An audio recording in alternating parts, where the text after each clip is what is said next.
A very good day to you. I'm Hank Gross, MidHudsonNews.com. It's Monday, December 5th. The news today brought to you by the Galleria at Crystal Run. A small but heartfelt group of veterans, officials, and members of the Port Jervis community gathered at West End Beach on Sunday afternoon to remember the devastating attack on Pearl Harbor 81 years ago. Tri-State Naval Ship Post 7241 Captain Fabrizio Morjon spoke to the approximately 24 who attended the ceremony, stating that the attack woke up a sleeping giant and also ignited America's pride and great national spirit. He said that they recall the December 7, 1941 attack, but more importantly, they recall the thousands that died during that terrible ambush. Among those gathered for the chilly December afternoon event was 96-year-old World War II veteran Vince Livingston. He joined the Marines when he was 17 and says he'd gladly do it again. Livingston was not at Pearl Harbor when the attack happened, but was missioned on a ship overseas. On top of me was a 500-pound bomb, and we were out looking for submarines. Livingston says he believes every boy and girl should have 1 year of college and then also know the discipline of service.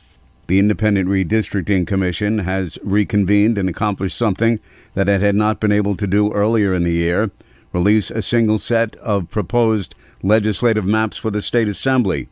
There are significant changes proposed for the districts in the Mid-Hudson region. The proposed map would pit veteran assembly members Carl Brabernick, a Republican from Deer Park, against Aileen Gunther, a Democrat from Forestburg, in the new 100th district encompassing all of Sullivan County as well as parts of Orange and Delaware counties. The plan would also effectively eliminate the present 101st Assembly District, which runs from Orange County to the suburbs of Utica and has been regarded by experts as one of the most egregious examples of gerrymandering. Significant changes are also proposed for Assembly districts in Dutchess and Ulster counties. The holidays are here, and at Galleria at Crystal Run, you can find something for everyone on your list. Over 1 million square feet of joyful shopping. Visit over 100 retailers, including many locally owned businesses. Check out brand new stores like Lovisa, Rue 21, and Box Lunch. Don't miss Visits with Santa this season from Black Friday until Christmas Eve. Sponsored by Town Square Media. For all the details regarding hours, photo pricing, and special events, visit GalleriaCrystalRun.com. And happy holidays! An audit of the town of Crawford clerk's office found that the former clerk did not properly account for, report, deposit, record, and remit any collections to the appropriate parties in a timely and accurate manner. As a result of the audit and investigation by the State Controller's Office, the former clerk pled guilty to grand larceny and tampering with public records, and she agreed to pay more than $21,000 in restitution before sentencing. In August 2020, the former clerk was sentenced to 5 years of probation and 1,000 hours of community service. The audit covered the period January 1, 2014 through March 31, 2019.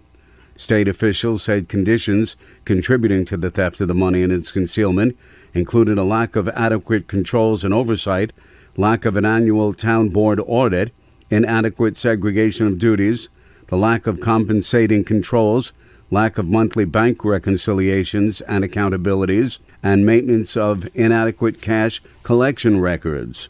The 50th anniversary of the Tri-State Chamber of Commerce Rick Drew Holiday Parade carried old traditions and new this year.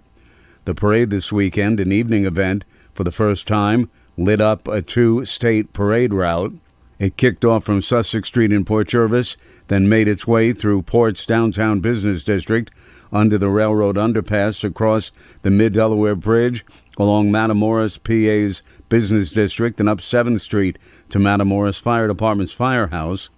The Chamber of Commerce and Salvation Army served hot chocolate and donuts as prizes were awarded, and families had a chance to visit with Santa. Parade organizer Tom McCarron acted as one of the MCs for the parade. He, along with Port Jervis Mayor Kelly Decker and others, reached the firehouse and agreed that the parade was great. It's great to have our two neighboring communities right next to each other, Port Jervis and Matamoras, work together to make this happen. And this year we had a couple of challenges, one with the weather, and the good Lord gave us some clear skies for the parade, and Borough Matamoros went out of their way as far as providing extra lighting, and of course Port Jervis and Matamoros both contributing to the security and safety of our parade goers. The parade featured large floats, fire trucks, and other components, all completely lit with colorful bright lights. Assemblyman Colin Schmidt, a Republican from New Windsor, called for a formal state assembly investigation into State Attorney General Letitia James' handling of allegations of sexual misconduct involving her chief of staff, Ibrahim Khan, and his resignation. According to published reports, Khan had previously been accused of drugging and sexually assaulting a staffer in the New York City Public Advocate's office when James held that position in 2017. I'm Hank Gross, MidHudsonNews.com. The news today brought to you by the Galleria at Crystal Run.